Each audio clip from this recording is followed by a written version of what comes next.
Olá, pessoal, boa noite. O conteúdo que nós vamos ver na atividade assíncrona da disciplina Físico-Química do dia 27 de outubro é eletroquímica, e a gente inicia com o conceito de eletroquímica seguinte, ó. A relação entre as reações químicas e a corrente elétrica é estudada por um ramo da química chamado eletroquímica, certo? Corrente elétrica, química, reações químicas, a gente já vê o conceito já no próprio nome. E aqui, pessoal, quando uma reação química de oxirredução espontânea produz energia elétrica, nós temos a chamada pilha eletroquímica, tá? Uma reação química produzindo energia elétrica nessas condições. Já quando uma corrente elétrica produz uma reação química, nós temos a chamada eletrólise. E dentro da eletroquímica, a gente tem a pilha de Daniel, tá? Para que a gente possa analisar. Essa pilha, pessoal, baseia na seguinte reação: zinco mais sulfato de cobre, transformando o cobre mais o sulfato de zinco. Ou na forma iônica, a gente também pode representar o zinco, transferindo elétrons para o íon cobre, transformando-se em cobre mais o íon zinco, certo? Então, o Dani percebeu, gente, que esses elétrons, eles podem ser transferidos, poderiam ser transferidos do zinco para os íons de cobre, por um fio condutor externo. E este movimento desses elétrons produzia uma corrente elétrica. E esse tipo de esquema, ele é possível ver esse tipo, né, de reação, ela pode ser vista nesse esquema daqui, representado a seguir, como eu coloquei aqui para vocês. Pessoal, eu tenho aqui dois recipientes. Eu tenho um recipiente com sulfato de zinco e tenho um recipiente com cobre, com sulfato de cobre, tá? E aqui eu tenho um eletrodo de zinco e eu tenho um eletrodo de cobre no segundo recipiente. E eu observo que vai existir um movimento dos elétrons do eletrodo de zinco para o cobre. Eu também tenho uma ponte salina, tá? Que ela tem extremidades porosas, com uma solução salina, certo? Como o próprio nome diz. E se eu começar a observar em seguida, pessoal, eu começo a perceber que o zinco ele vai se desgastando com o passar do tempo e vai se existindo um desprendimento do eletrodo de zinco para a solução, certo? E também vai existindo, ó, um aumento do eletrodo de cobre, certo? Ou seja, uma transferência dos íons de cobre para o eletrodo de cobre. Então, gente, eu também observo que a solução de sulfato de zinco vai ficando mais concentrada. Por quê? O eletrodo de zinco ele não vai se desgastando, então a solução ela vai recebendo mais íons de zinco. Já a solução de sulfato de cobre, ela vai ficando mais diluída, porque a massa do eletrodo de cobre ela vai sendo aumentada. Então, vai existindo a transferência desses íons para o próprio eletrodo. E aí, nessas soluções, a gente tem as passagens dos íons, tá? Em excesso de um lado para o outro, através da ponte salina. E nesse processo, gente, simultaneamente, a gente tem as seguintes reações. O zinco se transformando em zinco 2+, e aí a gente chama essa reação de semi-reação de oxidação. E a gente tem o cobre 2+, o íon cobre, se transformando em cobre. E a gente tem a semi-reação de redução. Se eu realizar a soma dessas semi-reações, eu vou obter uma reação global, como pode ser visto aqui no slide, tá? E aqui, ó, pessoal, outra observação bastante importante dentro da eletroquímica, e um conceito bastante importante, são os ânodos e os cátodos, tá? Primeiramente, o polo de onde saem os elétrons, que ocorre a oxidação, tá? Onde vai existir esse movimento de saída desses elétrons, a gente chama de ânodo, certo? Que é o polo negativo, que é onde está ocorrendo a oxidação. Já, pessoal, o polo onde chegam os elétrons, ocorre a redução, que a gente vai falar que esse polo é um polo positivo e a gente vai chamar ele de cátodo. E nesse caso aí o cátodo é o eletrodo de cobre e o ânodo é o eletrodo de zinco, tá? E aí a gente também tem a representação de uma pilha segundo a IUPAC, certo? E a pilha ela deve ser representada, gente, da seguinte forma. Aqui eu tenho para a pilha de Daniel, no caso, né? Eu tenho o zinco, tenho esse tracinho inclinado, se transformando em zinco 2+, que é onde está ocorrendo a oxidação. E aí eu tenho esses dois tracinhos inclinados, que é a minha representação da minha ponte salina.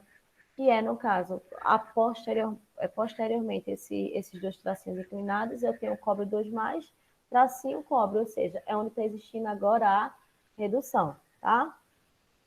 E aqui eu coloquei um exercíciozinho de aplicação para que vocês possam entender melhor. Ele colocou o seguinte, ó, observando a pilha abaixo, responda: cobre se transformando em cobre 2 mais, cobre não, cobalto, desculpa. Cobalto se transformando em cobalto 2 mais, ponto salina, ouro 3 mais se transformando em ouro. E aí ele pergunta quais são as semi-reações. As semi-reações são as seguintes, gente. Cobalto se transformando em cobalto 2 mais 2 elétrons. Eu tenho a minha semi-reação de oxidação, certo? E eu tenho o ouro 3 mais 3 elétrons se transformando em ouro, que é a minha semi-reação de redução. Qual é a minha reação global? É a soma das minhas semi-reações. Mas a gente pode observar o seguinte, olha. E aqui eu tenho 2 elétrons, e ali eu tenho 3 elétrons. Na minha primeira semi-reação eu tenho 2 elétrons, na minha segunda semi-reação eu tenho 3 elétrons. Então, eu não posso somar se esses números forem diferentes. Então, eu vou e realizo a multiplicação.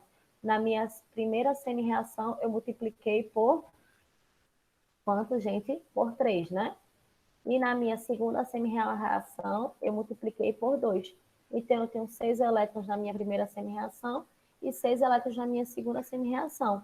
Se eu realizo a soma dessas minhas semi-reações, eu obtenho a minha reação global, como está aí no slide.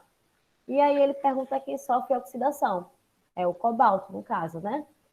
Que está se transformando em cobalto 2 mais. Quem sofre redução é o ouro. Qual o eletrodo positivo ou cátodo? É o ouro, certo? É quem sofre redução, é o meu cátodo. E qual o eletrodo negativo ou ânodo? É o cobalto, é quem sofre a oxidação. Qual eletrodo será gasto? É quem está sofrendo oxidação, que é o cobalto. E qual dos eletrodos terá sua massa aumentada? É quem sofre redução, que no caso é o ouro, tá? E, gente, observa bem, os metais que fazem parte de uma reação de oxirredução, eles tinham a tendência tanto de ceder elétrons como de receber elétrons, certo? E essa tendência de receber ou ceder elétrons é determinada pelo potencial do eletrodo, que é medido em volts. Como assim, Camila? Vê só. Quanto maior for o potencial de oxidação, maior a tendência do metal de ceder elétrons, tá?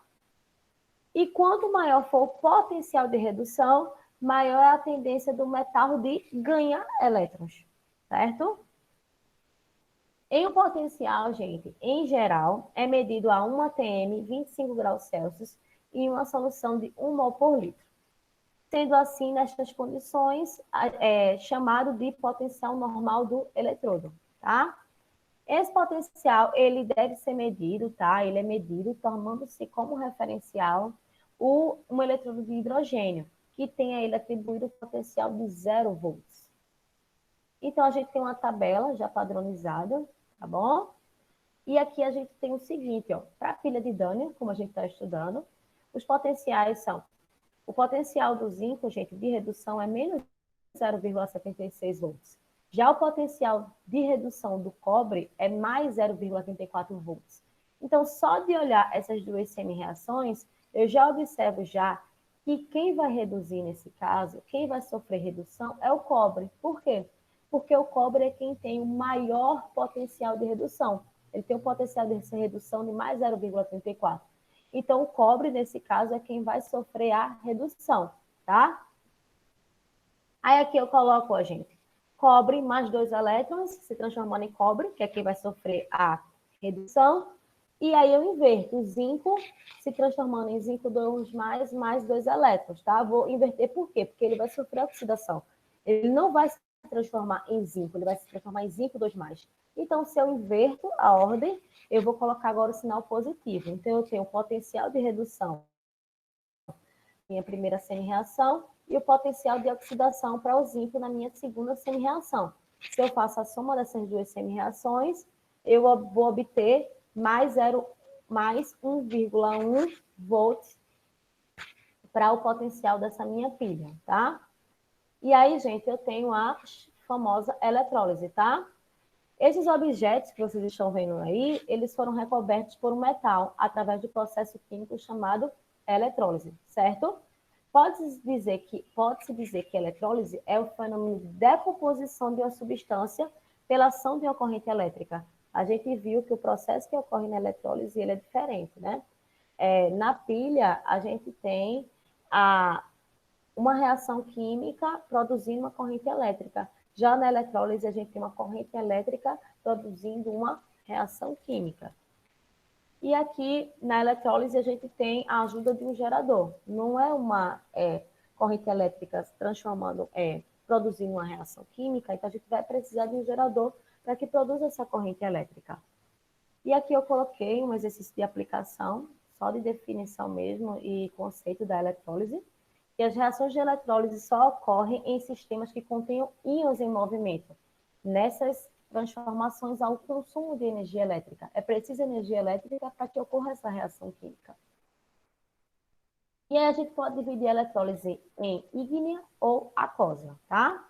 A ígnea, como o próprio nome diz, ocorre em substância iônica na fase líquida, fundida. Já a aquosa precisa de água, né? Ocorre quando o eletrólito ele se encontra dissolvido na água, tá? Como o próprio nome diz. E aí a gente tem as leis de Faraday, tá? Michael Faraday formulou duas leis que regem o aspecto quantitativo da eletrólise. E aqui é o seguinte, gente, a primeira lei de Faraday. A massa M de uma substância formada ou transformada na eletrólise é diretamente proporcional à carga elétrica que atravessa o circuito. Então, massa é igual a constante vezes carga elétrica. E, consequentemente, gente, carga elétrica é igual a corrente elétrica vezes o tempo em segundos, tá? E, consequentemente, a primeira lei de Faraday pode ser escrita da seguinte forma: massa é igual a constante vezes corrente elétrica vezes o tempo em segundos. E a segunda lei diz o seguinte, ó, que a massa é igual a constante vezes o equivalente grama, tá? Associando essas duas leis, gente, a gente tem o seguinte, ó, que a constante K, ela vale 1 sobre 96.500.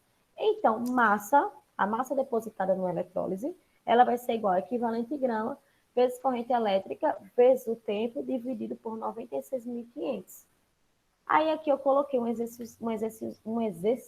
exercíciozinho de aplicação para vocês em relação à eletrólise, tá? Uma solução, gente, de cloreto de prata é eletrolizada durante 965 segundos por uma corrente elétrica de 1 ampere. Qual a massa de prata depositada no cátodo? Aí ele dá para a gente aqui a massa molar da prata, que é 108 gramas por mol.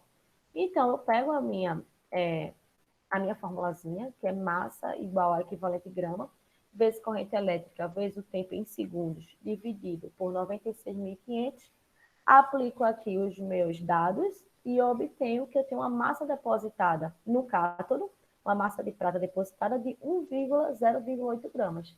Gente, esse é o assunto eletroquímica, certo? Que se divide em pilhas eletroquímicas e eletrólise. Obrigada e façam os exercícios.